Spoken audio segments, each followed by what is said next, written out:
This part work has been supplied to me free of charge from Fanhome.com. Please pop along to their website and see all of the other build-up part works that they have to offer, as well as other collections of collectible things. I would like to thank Fanhome for providing me with the part work so I can produce these videos for your enjoyment and educational needs. If you'd like to build one of your own, pop along to fanhome.com. They're available in many countries worldwide.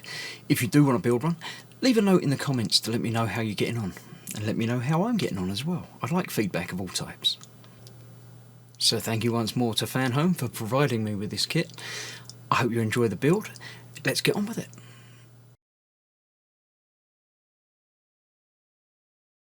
Hello, I'm Chris, this is Gross Models, and this is issue 20 of Build Your Own R2-D2. 1/5 of the way through the entire build already. It feels like only yesterday that we started, but yeah. This issue is a bit of a parts drop, and there's a couple of parts that we're not going to be using yet. The sensor for the leg, as you can see, the little round bit there, that's where that pops out to give it a bit of ability to see where it's going. And this is part of the ankle, which we're not using yet. I have sorted out a couple of spare screws and nuts from previous issues to put this in place on the head, which is what we're going to be doing. But first, as ever, we're going to have a look through the magazine, see what's what. If I do go through the magazine too quickly, you can always pause and have a read up of yourself if you like. Building a better droid, studio filming for Empire. That's the inside of R2. It's got a little, I haven't seen a shot quite like that before. That's quite cool. It's got little feet holes and obviously a very, very small seat. And basically a bar to hold on to, either to moving it around, making it shake, or just somewhere to hold. Quite cool. I like that. There you go, another shot from a different angle. It's all very, very basic, nothing in there at all. He hasn't got a screen or anything. He can't.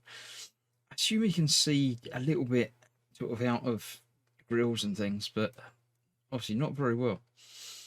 Yeah, another view inside the costume showing the label Kenny's #1. Pair of handholds. Some unplugged internal wiring is just visible on the seat. Alright, so he had to obviously for the lights and things, so he needed some wires. Obviously when they put the head on, he needs to connect that up somewhere.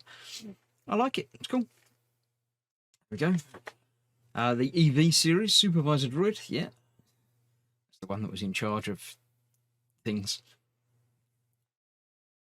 Nice, yeah, all interesting stuff. Logic circuit housing, obviously you put that in the head. You wouldn't keep everything in the body because that would be crazy talk. EV R2-D, I don't know, from Rebels by the looks of the art style. Still haven't got through watching all of that yet. It might be from Clone Wars actually, it's got some General Grievous stuff going on there. Yeah, developing robot mobility. Walking is difficult, so wheels or tracks are probably the way to go with most basic droids, shall we say. Yeah, wheels, there you go. Wheels are the way to go. You can't fall over when you're using wheels. It's much harder to fall over when you're using wheels. Right, the build this time, as it says, we've got the right sensor, the dome frame, the right ankle mounting plate, which we're not going to be using yet. Well, all we're going to be doing today is extending the head frame. So let me move the magazine out of the way. Let me bring in the head frame so far. It's almost done. It's getting there, isn't it? This is the bottom of the head frame. There's another metal bit to go around there like these, but it's not going any deeper than that. That's actually the size of the head. So this piece is going, let's turn it that way round like that, over there. There we go. So we've got the nice big display panel hole. So that's going in there. Now, as ever, these are located with a couple of pins on there that go into the holes. Then we've got room for the nuts on there, and the screws go in from the other side. So as I mentioned, I have prepared 2 screws and 2 nuts. So that locks in place like that. 1 nut will slide into place like that. Put a finger over the nut. Put the screw on the screwdriver.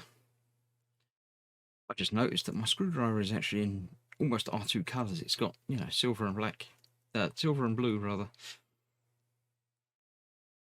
That's going through that hole there into the nut that my finger is holding in place. I'm not going to do it up very, very tight as yet because I need to make sure the other one locates in place properly. First, we'll go through this side like that. And with that in there, make sure it's all where it should be, looking good to me. Then we can come and tighten both of these up so we don't get any wobble. Wobble would be bad. There we go. That's another panel done. Only 2 more to go, I would expect, by the looks of it. So that's that. And that is the end of the build. That's completed assembly. So thank you very much for watching and following along with the build. Do leave a comment and a like and subscribe and things as ever to help keep the channel active and alive. I shall see you very shortly for the next issue, or other part works as the time goes by. So thank you very much for watching. I'll see you soon. Bye bye for now.